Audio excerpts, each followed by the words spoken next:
Sabe, às vezes o que realmente faz a diferença numa história não é bem o que acontece, mas sim como ela é contada. A forma pode ser uma verdadeira revolução. Então, vamos dar uma olhada nisso mais de perto. Vamos começar com essa pergunta porque ela é a chave para tudo que a gente vai conversar hoje. Como é que a estrutura, a linguagem, o ponto de vista, como é que tudo isso pode transformar completamente uma história? Para a gente entender o tamanho disso, vale a pena pensar naqueles momentos da história da arte em que alguém simplesmente quebra as regras e abre um caminho totalmente novo. Pois é. E no cenário da literatura do século XX, um desses momentos de virada foi provocado por um autor e um romance muito específicos. Eles desafiaram tudo o que se fazia na época e definiram um novo padrão para o que viria depois. Tá, mas e quem foi a mente por trás dessa transformação toda? Vamos conhecer o arquiteto dessa nova narrativa. E olha, o Martin Santos não era só um escritor, sabe? Ele foi um verdadeiro agente de mudança. Alguém que percebeu que precisava romper com o passado para conseguir refletir a complexidade do tempo em que ele vivia. Bom, se ele foi o arquiteto, a gente precisa conhecer o projeto dele, né? A criação que consolidou o seu legado e que mudou as regras do jogo. E aqui está o ponto central. Toda a nossa análise gira em torno dessa ideia. O romance dele, Tempo de Silêncio, não é lembrado só pelo enredo, mas sim pela sua inovação narrativa. Então a grande questão é, o que isso realmente quer dizer na prática? Ok, agora a gente chegou no coração da nossa conversa.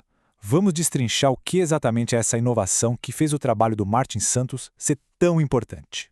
Pensa assim, ó, é como se um diretor de cinema, em vez de só apontar a câmera e filmar, decidisse virar ela de cabeça para baixo, ou usar umas lentes completamente diferentes, ou editar as cenas de um jeito que ninguém espera. A história pode até ser a mesma, mas a experiência de assistir, nossa, muda tudo. Desafia o que a gente acha que sabe sobre como uma história deve ser contada.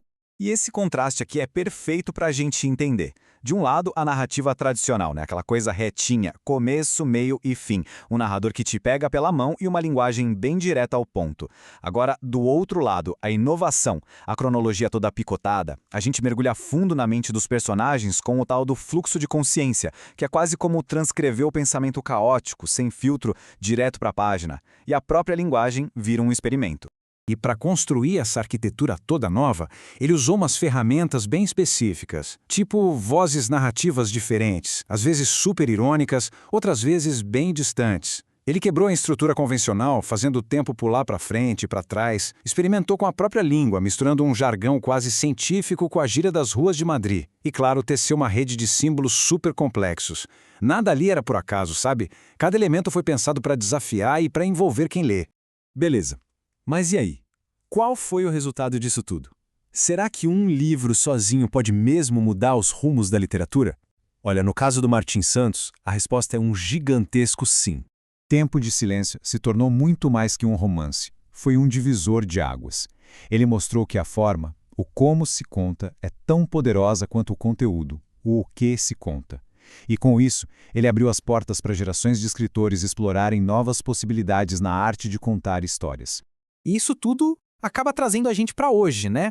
Da literatura aos filmes, dos videogames, às redes sociais, o jeito de contar histórias não para de evoluir.